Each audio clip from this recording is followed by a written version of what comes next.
Hai, balik lagi di channel ini. Pada video kali ini kita akan belajar materi kelas 8 semester pertama, yaitu tentang pola bilangan ya. Nah, adapun yang akan kita bahas di pola bilangan itu sendiri adalah yang pertama pola barisan konfigurasi objek, yang kedua pola dan suku-suku barisan bilangan, yang ketiga barisan dan deret aritmatika, dan yang keempat barisan dan deret geometri. Kita langsung saja mulai ke yang pertama, yaitu pola barisan konfigurasi objek. Di sini ada dua subbab yang akan kita pelajari lagi, yaitu tentang pengertian pola barisan bilangan dan barisan bilangan khusus dan polanya. Kita langsung ke yang pertama, pengertian pola barisan bilangan. Di mana perhatikan ada di sini susunan korek api ya, membentuk suatu segitiga, jajar genjang, trapesium, dan lain sebagainya. Nah, dari segitiga pertama kita dapat melihat itu memerlukan 3 batang korek api. Selanjutnya memerlukan 5 batang korek api. Lalu 7, lalu 9 ya. Banyak batang korek api yang dibutuhkan pada pola berikutnya dapat ditentukan dengan menambahkan 2 batang pada pola sebelumnya. Sehingga susunan 3, 5, 7, 9 merupakan salah satu contoh barisan bilangan. Jadi, kesimpulannya, barisan bilangan dapat diartikan sebagai susunan bilangan yang memiliki keteraturan atau memiliki pola. Nah, yang kedua, barisan bilangan khusus dan polanya ya. Di sini ada beberapa barisan bilangan khusus seperti barisan bilangan asli, bilangan ganjil, bilangan genap, bilangan segitiga, bilangan persegi panjang, dan lain sebagainya. Kita bahas satu persatu. Pertama dari bilangan asli. Di sini pola bilangan asli tentu sudah tahu kan, sudah kita pelajarin di kelas 7, di SD juga sudah kita pelajarin. Bilangan asli itu adalah bilangan yang dimulai dari 1 ya. Nah, di sini kita akan melambangkan itu dengan noktah atau titik ya. Jadi pertama kita misalkan 1 titik, 2 titik, 3 titik, 4 titik, 5 titik, 6 titik, dan seterusnya. Jadi barisan bilangan asli itu sendiri adalah mulai dari 1, 2, 3, 4, 5, 6. Lalu yang kedua ada namanya barisan bilangan ganjil. Nah, barisan bilangan ganjil itu tentu anak-anak sudah tahu semua kan, karena bilangan ganjil itu kita mulai dari 1 ya. Bilangan ganjil bilangan yang dapat dibagi oleh 2 atau bilangan genap ya, yaitu 1, 3, 5, 7, 9, 11, 13, dan seterusnya. Kita lambangkan juga dengan bentuk notah atau titik ya, ini bisa dilihat. Lalu ada yang namanya bilangan genap. Bilangan genap itu seperti kebalikannya dari bilangan ganjil ya. Ini ada 2, 4, 6, 8, 10, 12 dan seterusnya. Lalu yang ini khususnya pada bilangan segitiga kita lambangkan dengan titik yang membentuk suatu segitiga. Jadi yang pertama misalnya ada 1 titik, lalu 3 titik, kita bentuk menjadi segitiga, 6 titik, 10 titik, 15 titik, sehingga membentuk sebuah segitiga. Jadi pola bilangan ini merupakan pola bilangan yang membentuk suatu segitiga berdasarkan titik-titiknya. Jadi kita bisa hitung titiknya. Yang pertama 1, 3, 6, 10, 15. Jadi kalau ada pola seperti itu merupakan salah satu contoh pola bilangan segitiga. Lalu ada yang namanya pola bilangan persegi panjang. Ini juga kita lambangkan dengan titik yang membentuk persegi panjang ya. Mulai dari 2, 6, 9, 12, 20, dan seterusnya ya. Lalu ada pola bilangan persegi. Bisa juga pola bilangan kuadrat. Itu mulai dari 1, 4, 9, 16, 25, dan seterusnya. Nah, di sini ada yang namanya pola bilangan segitiga pascal. Nah, di sini ada lihat pada yang pertama pada baris. Setiap baris diawali dan diakhiri dengan 1, bilangan 1 ya. Setiap bilangan diperoleh dengan menjumlahkan 2 bilangan di atas kecuali bilangan pada baris pertama dan kedua.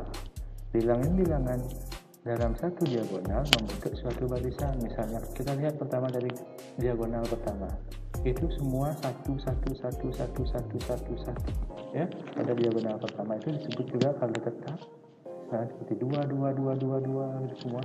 Itu namanya barisan bilangan konstan. Terus yang kedua, diagonal kedua itu membentuk suatu barisan bilangan asli, sedangkan diagonal ketiga itu membentuk barisan bilangan segitiga. Nah, jika di segitiga Pascal itu kita bisa menjumlahkan setiap barisnya. Jadi pada baris pertama itu kan cuma 1. Pada baris kedua itu 1 tambah 1, 2. Berarti kan pada baris ketiga 1 tambah 2 tambah 1 itu 3, dan seterusnya ya. Kita jumlahkan barisan-barisannya. Di sini untuk menentukan suatu polanya, kita harus lihat kayak bilangan asli kan kita tinggal menambahkan dengan 1 bilangan sebelumnya. Ya, lalu bilangan ganjil menambahkan dengan 2, bilangan genap menambahkan dengan 2. Nah, bilangan segitiga, lihat polanya di sini. Yang pertama 1, yang kedua 1 tambah 2, yang ketiga 1 tambah 2 tambah 3, yang keempat 1 tambah 2 tambah 3 tambah 4, dan seterusnya ya. Lalu pola bilangan persegi itu mengikuti aturan perkalian. Sedangkan pola bilangan persegi panjang itu mengikuti aturan perpangkatan. Kita lanjut ke contohnya. Nah, perhatikan nota titik berikut.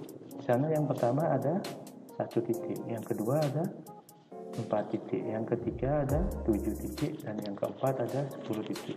Kita harus menentukan pada pola bilangan ke-18 ya. Nah, di sini kita harus mengetahui mana sih polanya itu.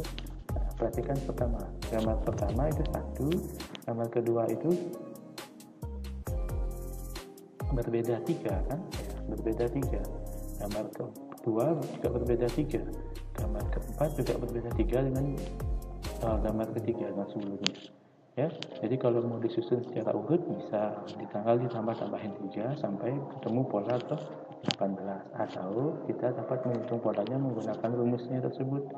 Ada 1 tambah 1, 1 tambah 1 kali 3, 1 tambah 2 kali 3, 1 tambah 3 kali 3. Jadi untuk pola yang ke-18 itu kita dapat dari 1 tambah 17 kali 3, yaitu 52. Lalu selanjutnya yang kedua, kita akan membahas pola dan suku-suku barisan bilangan. Yang pertama, apa sih barisan bilangan itu? Ya, di sini kita lihat barisan bilangan tadi kan memiliki keteraturan, yang memiliki pola, susunan angka yang memiliki pola atau keteraturan. Yang pertama ada 1, 3, 5, 7. Itu terdiri dari 4 suku ya.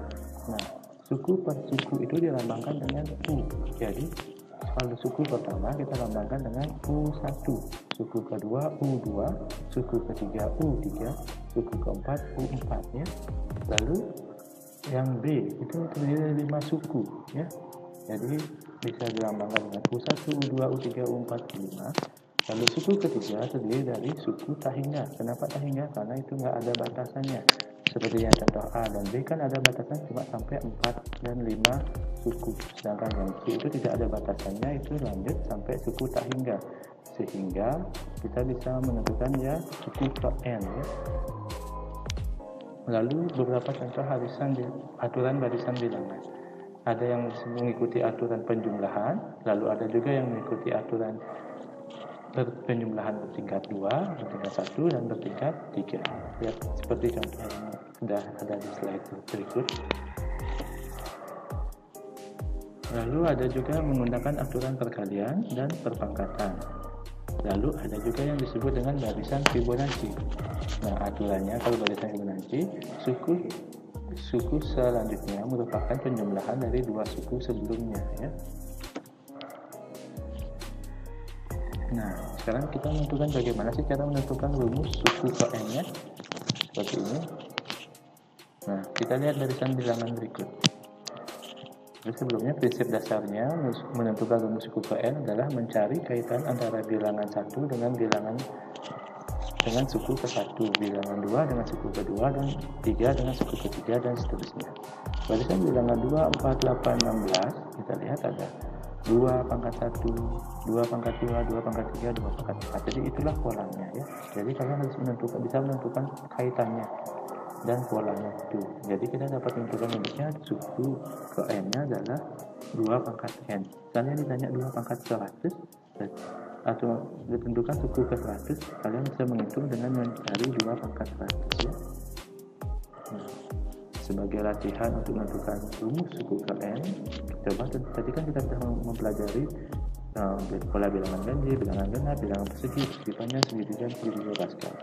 Coba tentukan rumus dari bilangan ganjil suku ke N, rumus suku ke N dari bilangan ganjil, bilangan genap, bilangan persegi, persegi panjang, segitiga, dan segitiga Pascal.